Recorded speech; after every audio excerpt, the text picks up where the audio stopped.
La bourse de Shanghai a fermé en dessous du niveau clé des 2000 points mardi dernier et a ensuite continué de chuter pour arriver à son niveau le plus bas de ces 4 dernières années.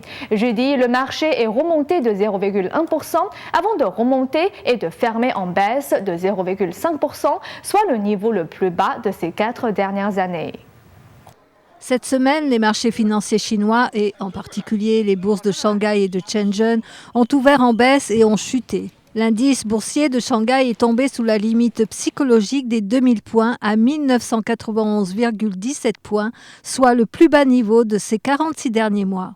L'indice boursier de Shenzhen a aussi ouvert en dessous des 8000 points et a fermé à 7936,74 points, soit le niveau le plus bas de ces 4 dernières années. Selon le Bureau national des statistiques, les entreprises nationales ont réalisé des profits sur leur croissance annuelle de 0,5% sur les 10 premiers mois de 2012. Entre-temps, la Banque centrale a achevé ses opérations de rachat de 13,5 milliards de yuan, mais le marché a continué de décliner.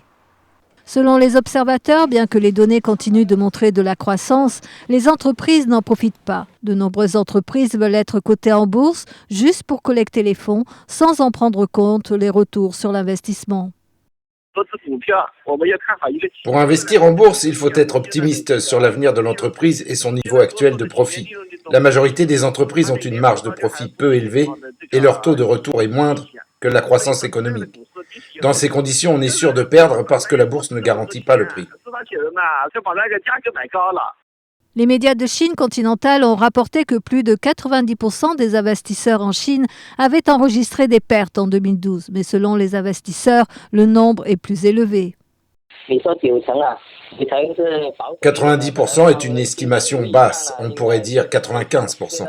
Lorsque le marché est tombé à 1991 points, les gens n'avaient plus confiance. En termes de capital et de finances, il s'agit d'opérations très peu transparentes et la confiance des gens s'est effondrée.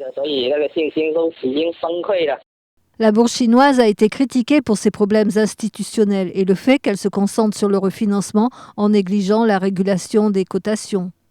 Il y a d'innombrables exemples d'échanges internes et d'irrégularités boursières. Le marché boursier chinois a la plus grande capacité financière, mais aussi le niveau de retour le plus bas.